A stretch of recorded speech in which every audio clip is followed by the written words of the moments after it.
Hey everybody, Jim Sammons here. This week on Kayak Fishing Tales, we're going to bring to you another one of our Kayak Fishing Show live programs from our Facebook page. And in this one, we've got Brian from Seaguar with us, and we're going to talk all about fluorocarbon line, the best way to use it, the best way to tie it. We're also going to talk about their great braided lines like thread lock that I love to use so much. So stick around for this very informative show. I think you'll enjoy it, and I'll see you at the end. Hey everybody. All right, when I start to talk, I choke. Hey everybody, Jim Sammons here. Welcome to the Kayak Fishing Show Live. As always, the Kayak Fishing Show Live is brought to you by Ballast Point Brewing Company, although I'm not having a beer at the moment for the first time. I'm doing my Death Wish coffee. So hope everybody's doing good. Got a really good show here planned today. And first, I want to thank the people who joined us on the live on WFN last night. I had James Macbeth on there while our show was broadcasting on WFN, talking about the location and the shoot and all that, and just had a really good time doing those. We do those every week on the premiere of the episode. Now, I'm not sure if we're going to do one next week because I will be in the Bahamas.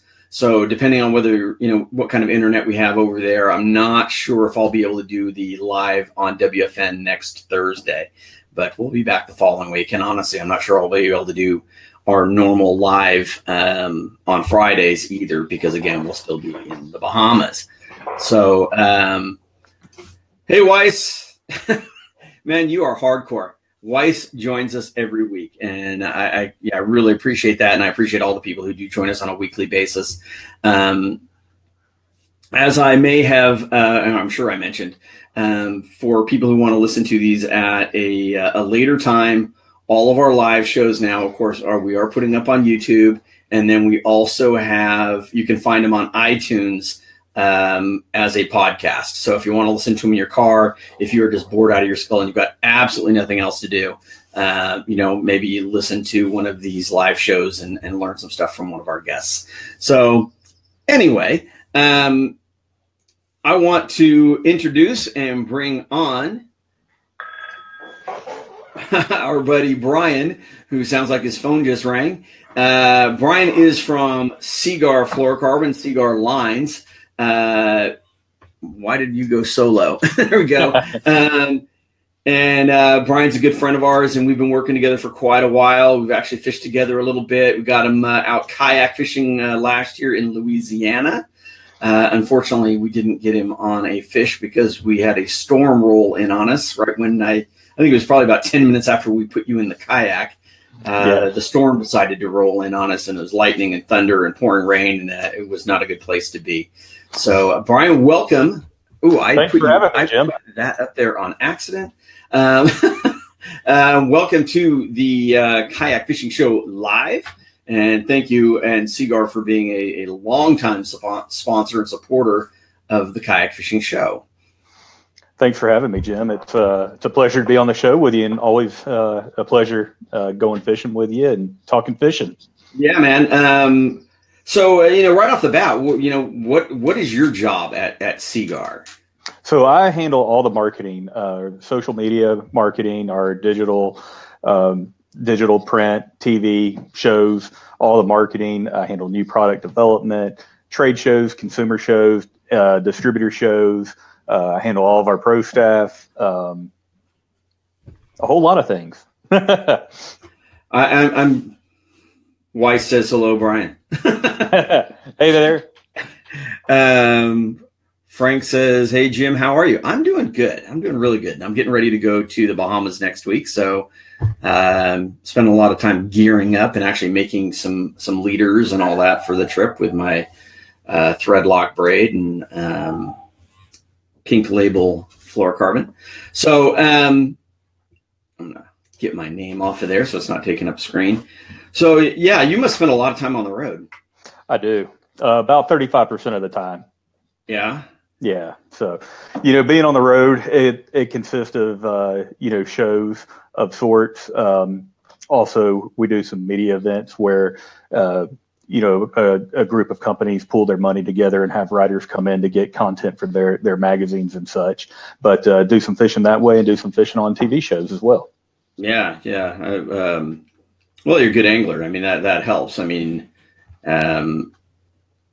I've dealt with people in companies, in fishing companies, who weren't actually fishermen. Yes, and trying to relate to them, and them trying to relate to you. And I had the same thing with a kayak company. It's like they were just marketing people. They didn't understand kayaking. They didn't understand the business really. So it's so nice to have a company like your guys where, you and Jerry and everybody fishes. Yes. Yeah, it does help because, there's the language fishermen speak and the techniques that anglers do. And if you're not familiar with those, then how can you, develop a product that meet those qualifications? Right. So I'm going to start throwing some, of course we want our viewers to shoot us some questions. And if you do shoot us some questions, you're going to have a chance to win some stuff. I know you've promised to maybe give away some line or some swag of some sort from Seaguar. So, but for people who want that, they will need to participate. So if you can share this with other people you think might be interested, ask some questions, give us the thumbs up, all that stuff is what we like to see. But I figured I had some questions, and just to kind of get us started, basically, if we're talking about fluorocarbon, and that's what Seaguar is initially known for, is the fluorocarbon. Mm-hmm. Why would somebody pick Seaguar over some other brand? I mean, there's quite a few different brands out there now. Well, I can tell you a couple good key reasons. Number one, Seaguar invented fluorocarbon fishing line back in 1971. So we are the inventors of the fluorocarbon fishing line. Number two, we're the only people who make fluorocarbon resins designed for fishing line. And we're the only people who can take those resins and extrude it into the fishing line or fishing leader. Nobody else in the business can do that. They're having to buy their resins from another supplier that can be designed for something else, an industrial application like your cell phone, an insulator in your cell phone. So we control the process from start to finish. And that's the biggest reason why somebody should choose Seaguar fluorocarbon product over another competitor. I would say, okay, why fluorocarbon at all? I'm a believer, and I've had it proved to me, but how about you explain it? Why should somebody be using fluorocarbon? Yeah, absolutely. That's a great question. Fluorocarbon in general is virtually invisible underwater. Therefore, fish, they don't see it like they do a monofilament fishing line. So if you're fishing for something like tuna that we were doing in Venice, Louisiana, where they've got very big, large eyes and they can see the fishing line, it's important to have that fluorocarbon line where they can't see it to increase your hookups and also allow for potentially bigger catch. It's also more abrasion resistant. It's got a better impact strength than mono, and it doesn't stretch like mono. So there's a lot of key benefits to using fluorocarbon material when fishing, if it's used as a leader material or a mainline material. Right. And, we discussed this last time we were together was, you should use it all the time because you never really know, unless you're jumping in that water with a mask on, you don't know what that water is really like. And I had that proven to me in our, when I had to shave my head, when my buddy's like, hey, man, the water's super dirty, just fish the straight braid. And the guy I'm fishing against is fishing fluorocarbon, and he had 5 fish on the board before I had one. And I switched to fluorocarbon, and the water just looked like mud. But I switched to fluorocarbon, and first cast, I get a fish. Mm-hmm. You never know those layers of water. Absolutely. I mean, it could be 3 feet beneath the surface, like in Louisiana fishing for redfish. A lot of times that top layer of water is muddy, but beneath it is green. And you never know what you could be missing. I've heard the same story fishing up in Alaska. That water you think's, it's super clear up there, but it can change. Mm-hmm. Yeah, it's like I said. I mean, that one was. I mean, I've fished fluorocarbon most of the time. And like I said, it's just, there's been those few times it's just super dirty water. I'm like, it's not that big of a deal. And it's a super reaction bite. But that one really, really proved it to me in that muddy water in Louisiana. It was like, man, I got schooled until I put the fluorocarbon on there. Yeah. Frank Longo had a question. Is it as strong as mono? I would say as strong, if not stronger than mono. Yeah, I think the biggest difference is what you kind of have to get used to, particularly if you're fishing like I do, which is braid to a fairly short top shot of fluorocarbon, is the lack of stretch. Yes. You know, because, you know, and then, and all I do to correct that is I just use a little bit softer tipped rod. That works, you know? Or you can loosen up your drag a little bit too. No, I never want to do that. Yeah, that's an option. I know you don't want to do that. You want to get that fish to the boat. What I always say is, that's my line. I'm giving it. Ben Jacobs has a question here. Does fluorocarbon have the same memory problems as, I assume, as nylon? I assume he means mono. So it all depends on what pound test fluorocarbon you're using. You know, fluorocarbon, the heavier stuff, does have a little bit of memory. But the good thing is, since Seaguar makes their own fluorocarbon resins, we have chemists that can develop different properties in the fluorocarbon line. So if you want something that's got more abrasion resistant, or if you want something that's a little bit more supple and easy to tie, we can develop a product for that. So for fluorocarbon leaders, I would suggest the, can you see that okay? Yep. Okay, the Premier fluorocarbon, which is going to be a little bit of a thinner fluorocarbon for the pound test, but it's also going to be much more supple. So when you're trying to tie knots, it's going to be a lot more supple to use. Gotcha. Weiss has another question here. Is what's the common length of leaders fluorocarbon leader people are using? And I think that varies by application and the person. I know what I do, at least for my offshore stuff, is I usually make a leader that's about close to 20 feet long, because I'm making wind on leaders.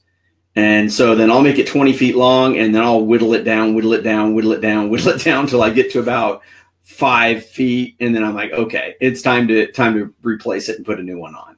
Mm-hmm. Yeah, leader length, it just varies depending on what you're doing, what pound test line you're using. You know, if you're fishing inshore for say redfish, for example, like we did in Louisiana, you know, a 3-foot leader works, or you can make it a little bit longer, because as you fish through the day, you know, you may change baits, you may have to retie or whatever, so it gets shortened up throughout the day. So you can start off with something a little bit longer. You know, or if you're fishing for tuna or billfish, you may be putting on 15 feet to 30 meters of a fluorocarbon leader material. So it really depends on what you're targeting and what kind of tackle you're using. Yeah, like I said, you know, for me, phone ringing. My phone ring is a dog barking, of course. What the heck? For like, if I'm bait bass fishing, I'll just do a uni to uni and put like a 6-foot leader, and you know, that's solid. I mean, I don't need anything more. So like I said, it kind of varies by application and what kind of water you're fishing in. Really like to have that braid to fluorocarbon here, fishing the kelp for yellowtail, because those fish love to run in the kelp, and the braid will cut it, and the abrasion resistance of the fluorocarbon over mono as well. Sean's got a nice comment here. I changed the Seaguar a couple of years ago, and it has really shown its value. Yeah, I mean, like I said, it's proven to me over and over that it works. I like Denver has a nice comment here. Why Seaguar? It works. Use it. I like that. Thank you. I think Jeremy, the kayak provides your drag anyway. That's probably to my comment of fishing a tight drag. Richard says he loves the Blue Label. Yeah, that's an old favorite. Yeah. Richard, he won a Go Fish camera from us last week. So congratulations on that. We expect to see some footage from you on that. Yeah, Weiss is again 20 foot plus on my. I'm usually about 20 feet when I start. because again, I'm making wind on leaders, and those are time intensive to make them. So, you want it long enough that you're not having to replace it often. Andrew, what's up? And that's okay. So I was going to bring up this question anyway. And this was from Daniel here. Uni to uni or Albright or other for connecting your braid to fluorocarbon. What do you think is the best knot or preferred knot? It depends on what pound test braid and what pound test fluorocarbon you're using. So, on the heavier end of things, we've got our thread lock, which is a 50-pound braid all the way up to 200-pound test braid. So if you're going big game fishing and using that thread lock is a hollow core braid, which I would prefer the knotless connection. That way you can wind it up through the eyelets on the rod onto the reel.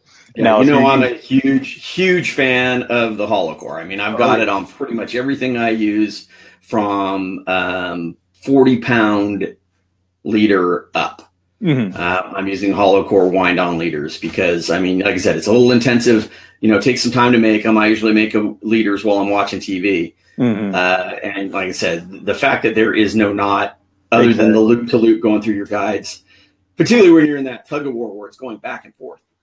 And the more pressure applied to it, the tighter it gets. It's essentially like a Chinese finger cuffs that you pull on it and it just starts getting tighter and tighter and tighter. So yeah, that's an awesome connection for the heavier stuff.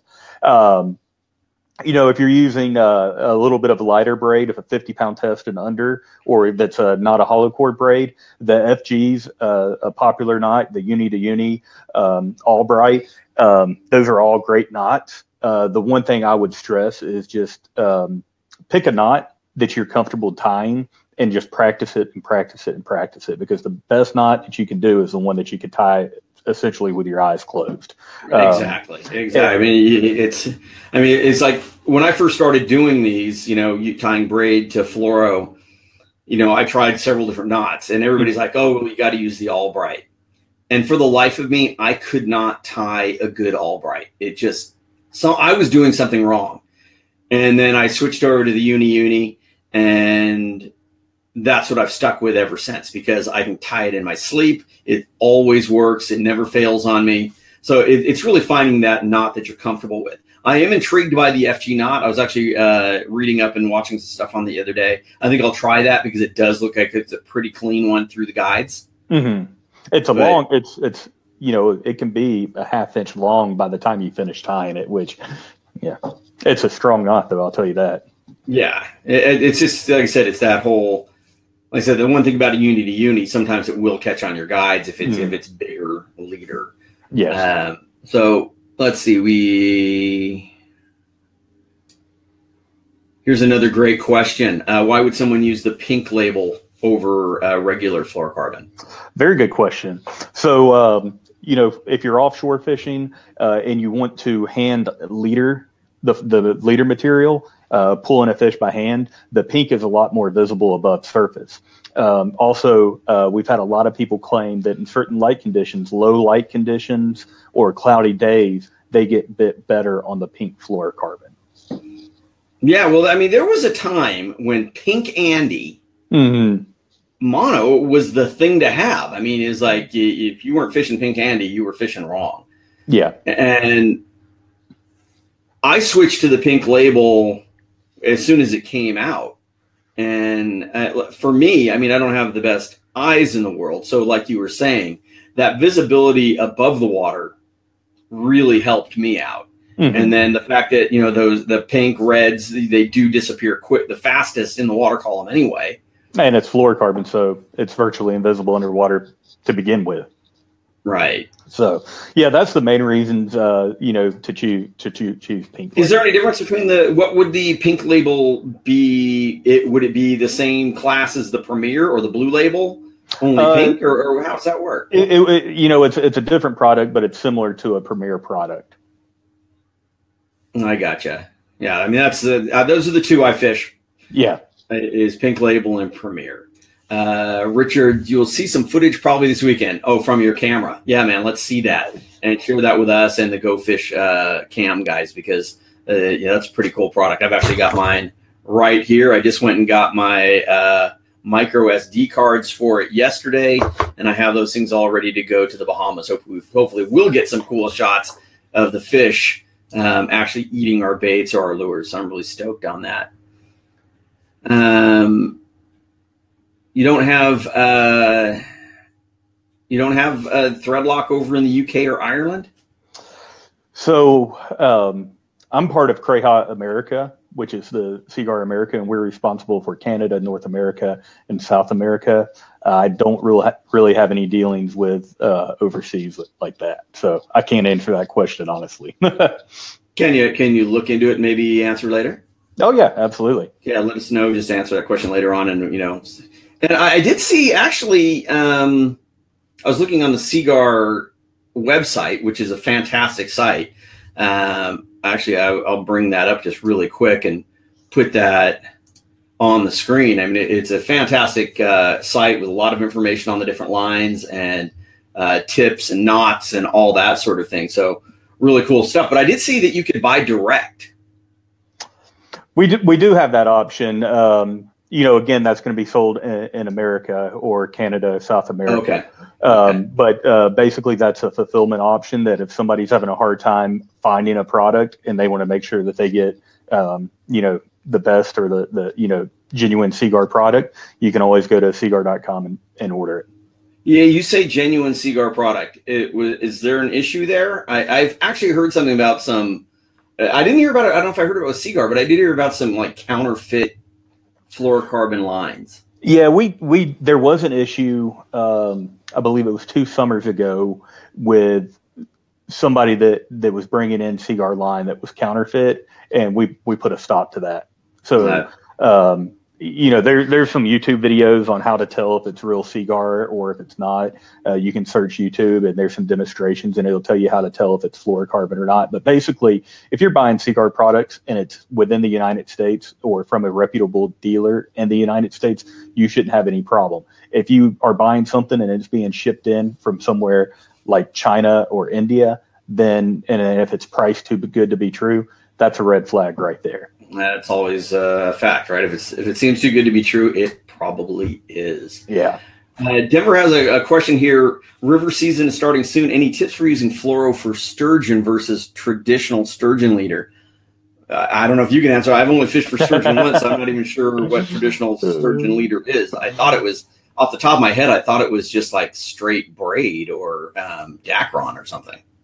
Yeah, I mean, I don't really have much experience for sturgeon fishing on the rivers, but if you're looking for a fluorocarbon that's the blue label material goes up to 400-pound test, and it's very abrasion resistant material, that may be something that you look into to fit that need. Oh wait, there's a super important question that just popped up I need to answer. Hey Jim, do you like wine?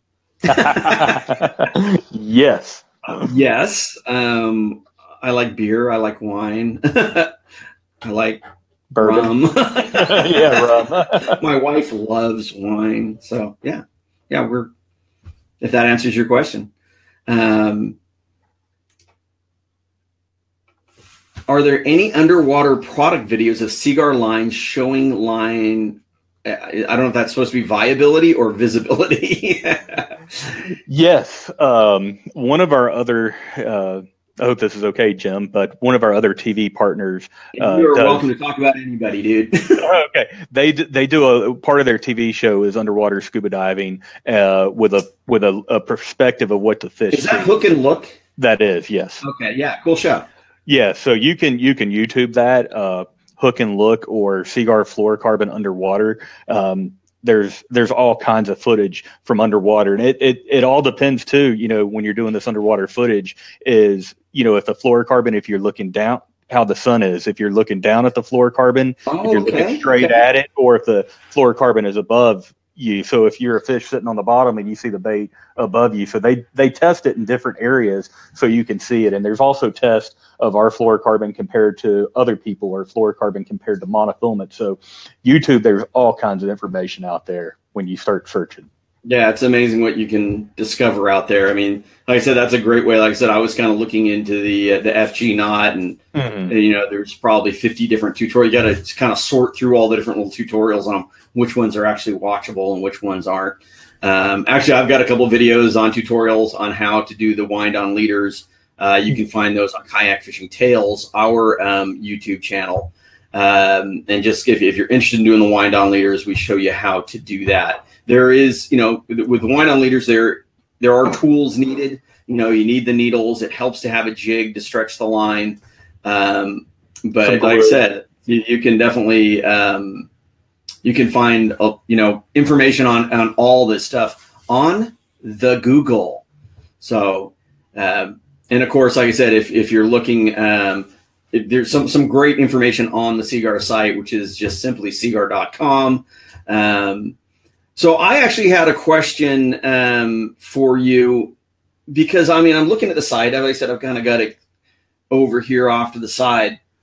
There's a lot of different products. There's a lot of different fluorocarbons that you guys make.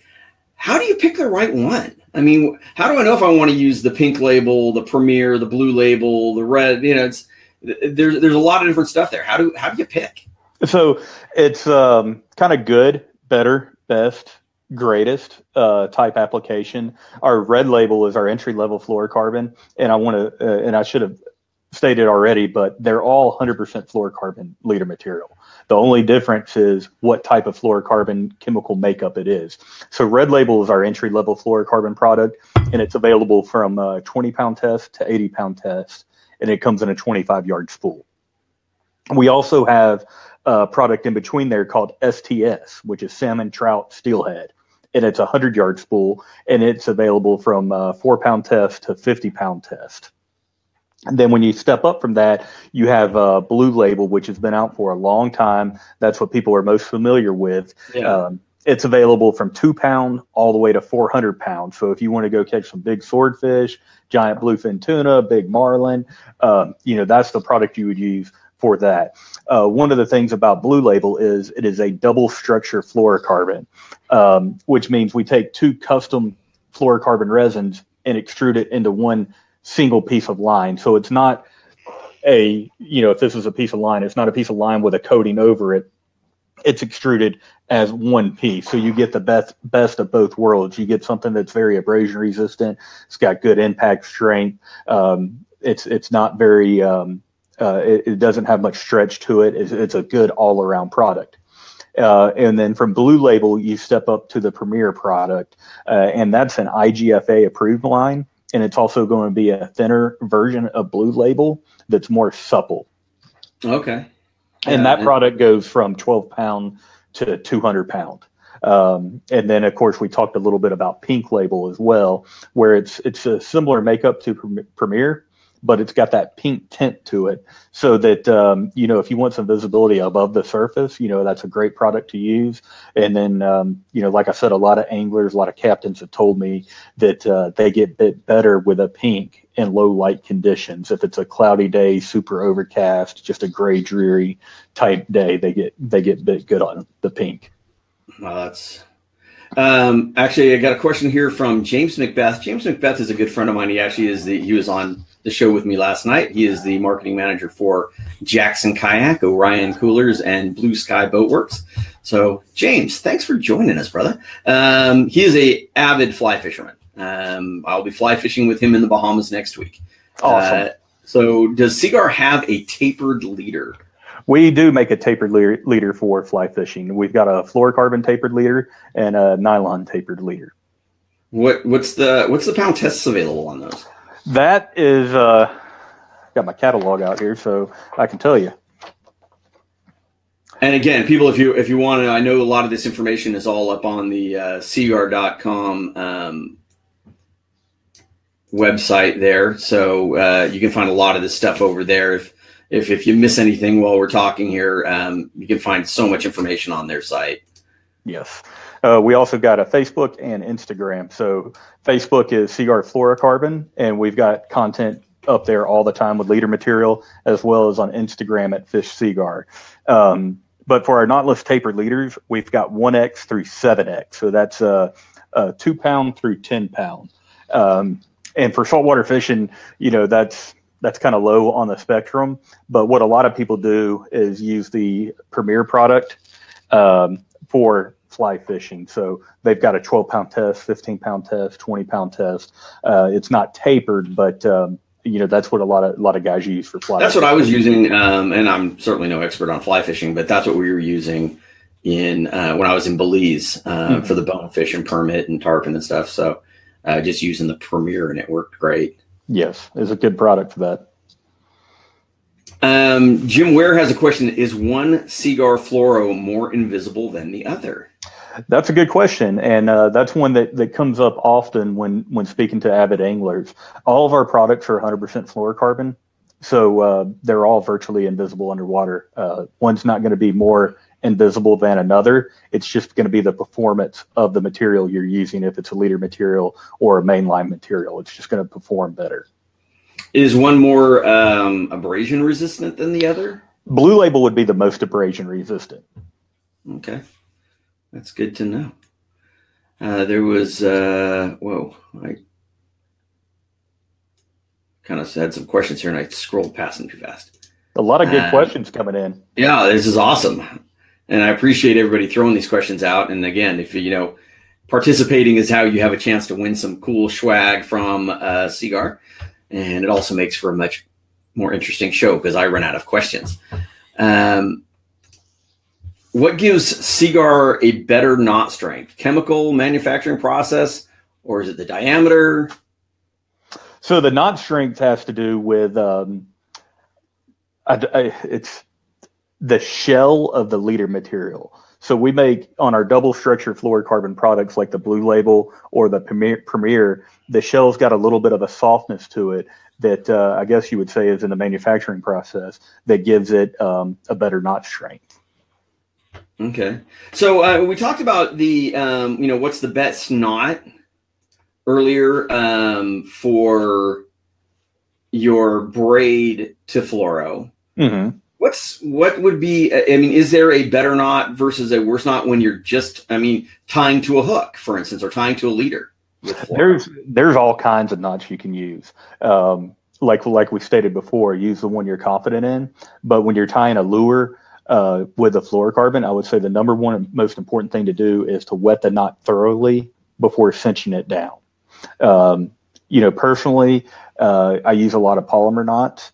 If it's an offshore application or a bigger fish application, it may be a snelled knot that I may snell the hook with a leader material. And that okay. And then of course it has a lot to do with the line diameter. Some knots are just, like if I'm using small stuff, I still use the knot I learned as a little kid, I still use the improved clinch. That's a good one. But the, like for live bait applications, particularly as I jump up in line diameter, I love using a loop knot, affection loop or something. So the bait just swims more freely. And it's just a super easy knot to tie with that thicker line because there's not a lot of twists going on. Yeah. It doesn't involve really cinching it down. It just kind of locks on itself. Yeah. And like you said, it'll allow your bait to swim freely. It also doesn't, allow the hook to have anything to catch to help throw the hook. Right. Yeah. Because that line moves freely. Yeah. And again, if anybody's looking, I know I've got a whole tutorial series on our YouTube channel, Kayak Fishing Tales, on how to tie a lot of the knots that I use on a regular basis. So if you're looking for how to do that loop knot or anything like that, those are up on Kayak Fishing Tales. This is a good question. Actually, crimp or no crimp for making musky leaders on 100-pound test. What's your thoughts on using crimps? You could do either. I've seen it done both ways. The important thing is with Seaguar, we stay very true to the pound test and the diameter. So when you're purchasing crimps to use, that's perfectly fine to do, but make sure you're looking at the diameter of our product to make sure that it aligns with the crimp diameter, because you definitely don't want to go by the pound test because that can be all over the spectrum. So yeah, crimps will work, or just tying a knot will work. Okay. Yeah. I never even think about it. I know a lot of guys, particularly for like heavier, big big line for offshore stuff, for trolling lures and all that, are all about using crimps. You know, I personally have almost never used crimps. It's all knots. So we've talked a lot about the fluoros, and Seaguar also has, over the years now, come out with the braids, and we talked a little bit about the hollow core. I've used a lot of different, because as soon as hollow core started making an appearance, where I was seeing it anyway, I jumped on board with the hollow core. I mean, like I said, I just loved the whole idea of it. And I've worked with a lot of different hollow core braids. And personally, I find the thread lock for doing making my leaders and whipping loops and all that, I find it the easiest to work with. Mm-hmm. You know, some of them are much, I don't know, just rougher, or I really love the thread lock. So the thread lock is a 16 strand hollow core braid, when a lot of the competitors are a 12 or a 14 strand. So it makes it easier to splice, to do that knotless connection, and to serve the fluorocarbon into the braid. It makes it a much easier process because it is a 16 strand hollow core braid. Okay. And then for the non-hollow core, maybe the bass guys, what's the braid applications we're looking at there from Seaguar? So the bass guys, I'd highly recommend the Smackdown braid. It's a 150 yard spool of an 8 strand braid that's tightly weaving. So it's a very slick, very smooth, excellent. I mean, it casts better than anything else I've thrown.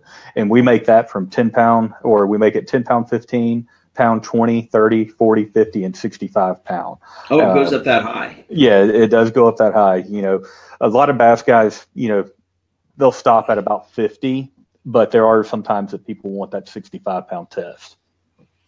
Yeah, my low pros are almost all filled with 50. Mm-hmm. And that seems to work really well for that size reel. And I'm big on, just like I said, I just fill the whole thing up. Well, that's actually a good question. When you're putting the braid on your reel, what do you suggest as far as the best way to do it? Now, I've tried several different ways.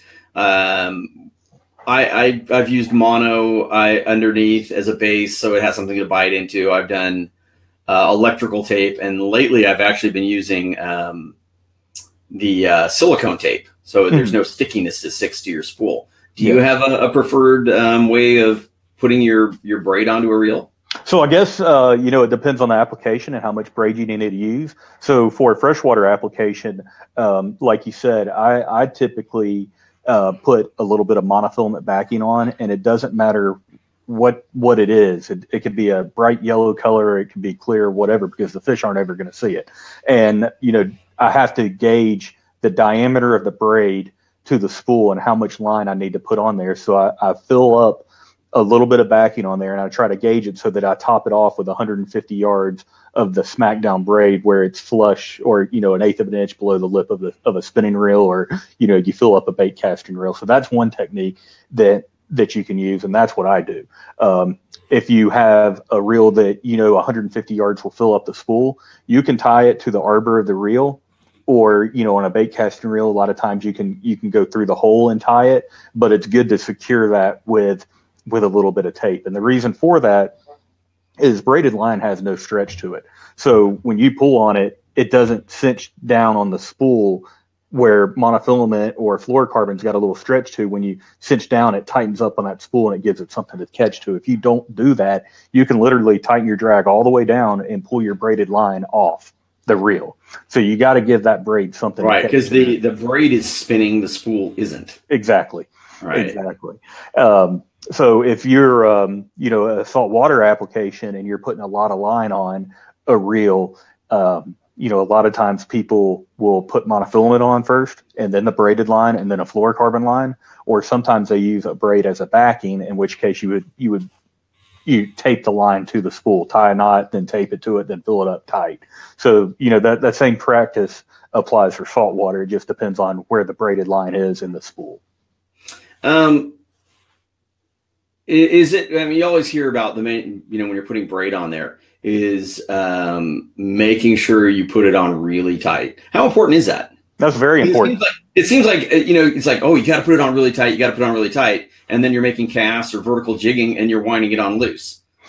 Yeah, I mean, you want to put it on tight, because if you don't and you catch a fish right off the back, it's going to get pinched down into that spool. And, if you're casting with it, you're not going to be casting that full casting, that length of the spool. So there's still going to be tightly wound braid beneath what you're casting and using. So, I feel it's important to put it on tight. Yeah. Tight and evenly. Yeah. If only I had a commercial line winder. If only those things weren't so stinking expensive. I would love to have one, because I'm always filling up different reels, and man, getting that stuff on there good and tight without, I've got a pretty good system, spool on a dowel with a vice grip with a tennis ball and putting sideways pressure on it. But that's work. I need a commercial line winder. So if anybody's got any connections on a commercial line winder at a really, really cheap price, let me know. I wish I had one. Here's a great question from Jeremy. How's the shelf life longevity of fluoro versus mono? Does it chalk up like mono? So, fluorocarbon UV light doesn't deteriorate it like it would monofilament. It's not really affected by the heat or severe cold. So theoretically, we would give it a conservative 7-year shelf life. Now, I don't have any fluorocarbon that sits around that long because I'm going fishing and using it, but you could say 7 years. Right. Well, then how long, with braid, obviously it's not like the old days where you needed to swap it. And that's one of the things I love about braid is I'm not having to, take all the line off my reel all the time. How long, what's the length of braid on a reel? It lasts. Really the way you're going to damage a braid is just by fishing it and using it and getting it, cutting it off or getting it snagged, on structure that you're fishing, if it's rocks or, in the Gulf of Mexico, oil rigs. That's really the way you're going to damage it. It lasts. Well, and that actually brings up a really good point, and another reason I love that thread lock. If I lose a lot of line to a big fish or a structure or something like that, I can marry two pieces of thread lock together without a knot. So it's not like, putting a uni to uni in your braid and having that going through guides and always having to worry about that knot. I can marry those two together just by weaving them with my needles, and it's 100% connection. Mm-hmm. So you can always add that line back on. So another reason, like I said, to have that thread lock hollow core braid, because you're never having to you don't have to buy a whole, I don't know if Seaguar likes to promote that because they're never selling as much line, but it is a great thing for when you're thinking about it, because it does get expensive if you're having to put that on there. And that's the thing, though, is also to think about is people are like, well, braid's so expensive. Yeah, but it lasts a long time. It lasts so long.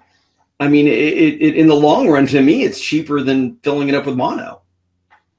And it's so much stronger. It's so much more sensitive that if you need sensitivity, if that's important, it's a very good product. Here's another guy, Jeremy, you've got some great questions here, man. Please talk about the pigment process. And I'm assuming this is on braid as well. Is the line impregnated or is it coated?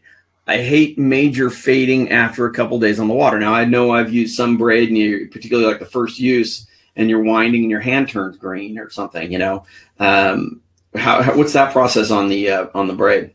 So it's a coating that is applied to it. And the best thing, you can do is take like a white terry cloth towel and just wrap the braid in there and squeeze it as hard as you can while you spool, and that will get any excess off. But as far as the color staying true, it lasts unless you got to fish a good long time before it starts to fade. On thread lock, what colors are available? White and blue. Okay.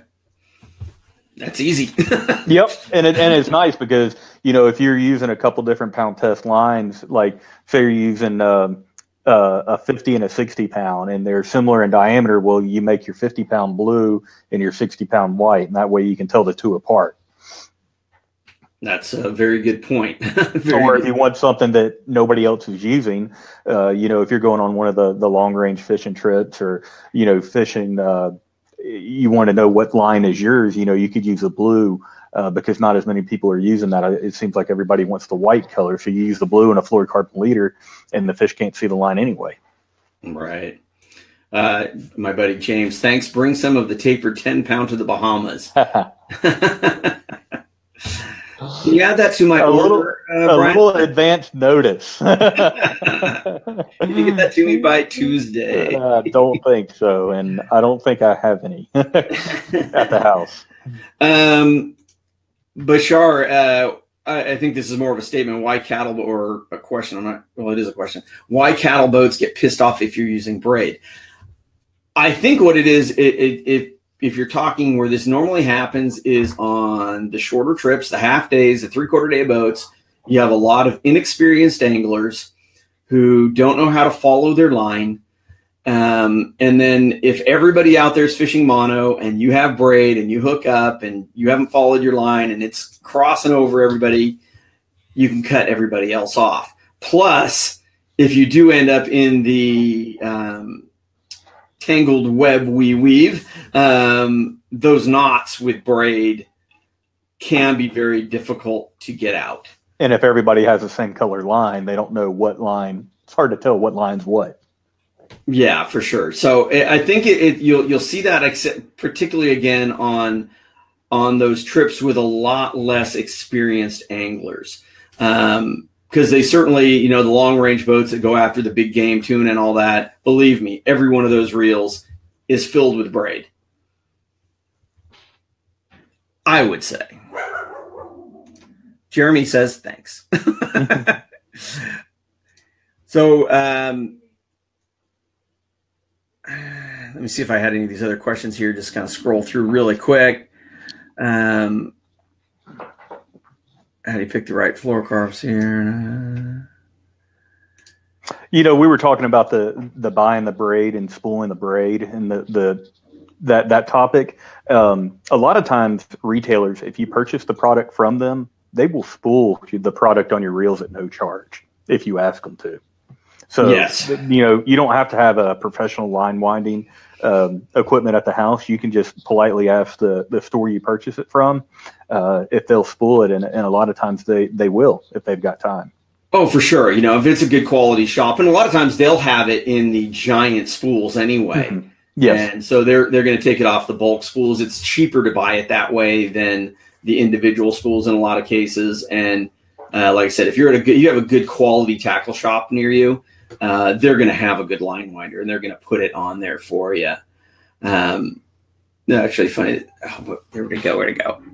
This is Bashar's. Now I get it. I'm inexperienced. That's pretty funny.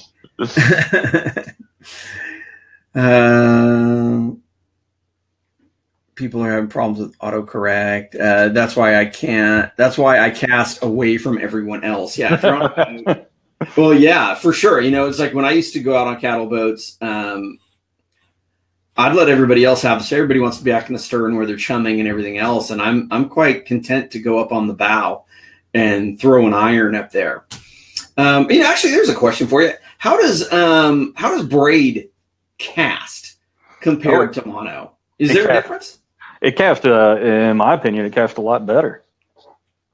Yeah, I've heard people say, the braid's really limp, so it kind of, does this through the guides and doesn't cast as well. That's not really my experience at all.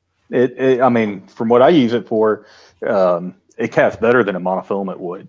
And then if you're making a big long cast with surface iron or a big popper or something like that, you don't have the stretch that monofilament would. Monofilament can have 35% stretch. So if you've got 100 feet of line out, that could be 30 to 35 feet of stretch that you could put on that line. That's a lot. So try penetrating a hook in a fish's mouth with that much stretch. Well, yeah, and the braid to fluorocarbon, again, we kind of talked about this at the very beginning. There's no stretch in either one of those, really.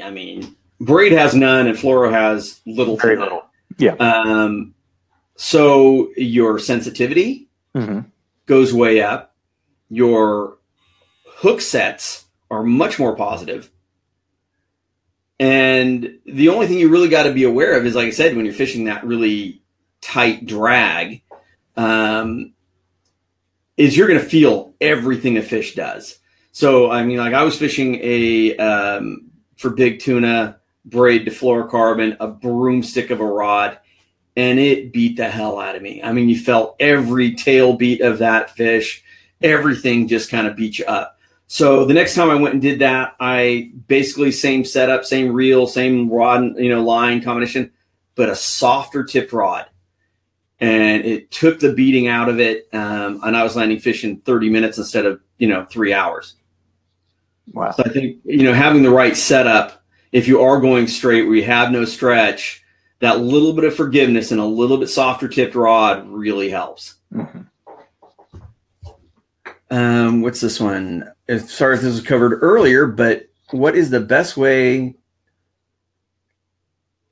Oh, again, that's to spool fluoro into a spinning reel at home. I've had it simply flat on the spool and had to retire the reel for the day. I've had people say multiple ways, but wondering what the pros say. I'm guessing it was kind of a tough one to read there. I guess what he's saying is, what's the best way to put it on a spinning reel so you're not getting that twist that you always get on a spinning reel? What do you think? I don't use spinning reels ever. So using mainline fluorocarbon on a spinning reel is perfectly fine. When fluorocarbon just came out, it was a little bit stiffer. It had more memory to it, so people didn't tend to use it on a spinning reel. But we make Invisex fluorocarbon mainline, which is available from 4-pound to 25-pound test. And then we also have a Brazex. And even though a Brazex, the name kind of gives a notion that it's going to be more abrasion resistant, it's still a very abrasion resistant line, but it's still supple and limp. And then we also have Tatsu. Those three products would be very good to use on a spinning reel for a mainline application. You can also use it on a bait casting reel. But the spooling process at home, a lot of people say to put the label of the spool facing down. You can start off that way and start reeling up the line. Fill up, get a little bit on the bottom of the spool, and then apply. Let the line go limp and see if it starts twisting up. And if it starts twisting up, then you just simply flip the spool over to the other side where the label's facing up, and then finish spooling. If it doesn't have any twist, then you just keep on going. Or if you've got somebody to hold the spool and you stick a pencil through the little hole in the back right here, you can have the line where it's coming off on the bottom side of it for a spinning reel, and then have it coming off the top for a bait casting reel. And that should be able to allow you to put the line on with no twist. Okay. Well, he actually corrected himself. He said what was happening is the line wants to fly off the reel. So I'm guessing if it's a really stiff line and the way he's putting it on, it's twisted backwards. It's probably that same thing, putting it on with the wrong twist to it. And if the line's stiff, it's going to want to pop off a little bit. Here's a good one from Russell. Are there any products, recommended products to put on the fluoro to keep it in good shape? That's a good question. And there's some other companies out there that would probably want you to believe that there are products to use to make it perform better. But fluorocarbon is chemically impervious, meaning anything you put on there, if it's sunblock, if you're filling up your boat with gas, none of those products are going to contaminate the line or be absorbed into the line. It's impervious to absorbing anything. So to me, it's a waste of money. It doesn't mean anything. That's really good to know. That's really good to know. Very interesting. I never knew that. Jeremy with another one here. Another way to get the line on tight is to let it out in the water. I guess let it out behind your boat, and as the boat's motoring, you can wind it on really tight that way. Except for like the last probably 30, 40 feet. It's amazing how much pressure there is on line dragging behind a boat when it's moving. I'll tell you another tip for if you do get the line twist, you get that bait that wants to do the old spiral on you, and sometimes that circle hook will spin around and get in the side of the bait's head while you're trolling it and you're not paying attention and you get line twist, is do that same thing. Take the hooks off, put it out behind you, and just paddle or motor and let it spin out. If you're in a kayak and you're by yourself, sometimes it's a little difficult because you're trying to let the line out and move. Maybe have a buddy hold on to it till you get it all the way out there. But it's a great way to get your line twist out because twisted up line sucks. I've had it happen with the thread lock as well. We'll have a Rapala, maybe we're going too fast in the boat and something, and it starts spinning on me. And with that, I actually have been able to get twist out just by running it through my fingers and just kind of working it slowly up and get it to spin all the way out. I know you don't want to dig your thumbnails into it or anything like that, but just by running it through your fingers, you can usually get it out. Jeremy, again, chemical purpose, good to know. I always worried about bug spray and sunblock. Yeah, I mean, that's like I said, I never knew that. That's just with the fluorocarbon products. Right. Yeah, yeah. What I mean, some of you, is there a treatment for your braid? I mean, or back in the old days, people would literally take the Dacron off of their reels and put it on a drying spool. I've got one downstairs from my grandfather because it would literally mold or rot. But you don't really need to do that with the modern braids, right? I haven't had that issue though.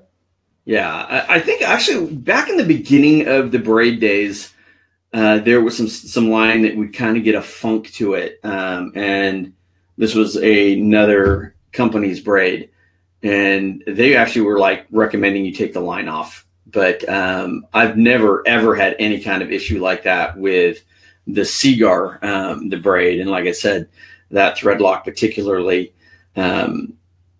And so you're saying, so if I'm going to go non-hollow core on the braid, the Smackdown is the one to look at? Yes. Okay. Yep. Man, this is amazing. This has gone by. We've had so many great questions. Yeah, very good questions. I mean, we've had an hour fly by already. I mean, amazing. And that's what's so cool about these shows. So if people want to go back and listen to these, of course, it'll be on Facebook. I'll be putting it up on YouTube later, and that will go on to our podcast for anybody who wants to listen to these in the car. Brian, thank you so much. And thanks, Seaguar, for always supporting our show and working with us. And I know you said you're going to have a little something to give away to some folks, and I will do a randomly selected drawing for that. What do you got? What are you thinking? I was thinking a fluorocarbon prize pack, and the winners, we can do 3 winners, and they could pick 3 fluorocarbon items that they want to try out or that they use, and we'll send them to them free. All we need is their name, address, no PO boxes, and then which items they want. Oh, that's awesome. That's really cool. So whoever wins that, and I'll announce the winner later on. Like I said, I'll put all the comments and people who participated. I will put those into a randomizer, and we'll pick 3. Then you can send me your contact information, and I will send that over to Brian, and you guys can handle it from there. Again, thank you so much for being a part of the show today. I really appreciate it. And I'm going to drop you. Thank you for having me, Jim. I appreciate it. Oh, my pleasure, man. Let's do it again. Cause like I said, so many great questions. Maybe let's try to get out and go fishing again. We need to do that. Yeah. Maybe we can do another Facebook Live come July after iCast or something. There might be some stuff to talk about after iCast. Absolutely. Here. Yeah. Yeah. There might be some stuff to talk about. That if people don't know, iCast is the big industry show. It's where all the new products get introduced. So if you didn't kind of get that, there's something good coming. Brian's kind of hinting that there may be something really cool coming from Seaguar very soon. So we'll do that again. Thanks again, brother. I really appreciate it. Everybody else, that joined us again, thank you for joining the show. It means a lot to me, and I really, like I said, all these questions just make for it so much better. So Thank you so much. Again, if you're going out on the water, please always wear your PFD and keep your paddle right side up. Take care. Well, I hope you learned as much as I did about the great products from Seaguar. If you enjoyed the video, please give us a thumbs up and make sure you subscribe to Kayak Fishing Tales. Again, I just want to remind you that these videos are also available in audio format as a podcast over on iTunes, and it's Kayak Fishing with Jim Sammons. So again, if you subscribe to that, you can listen to these things in your car or whatever. So again, please give us that thumbs up. If you have any questions at all, throw them down in the comments below and we'll respond to you as soon as we can. Take care.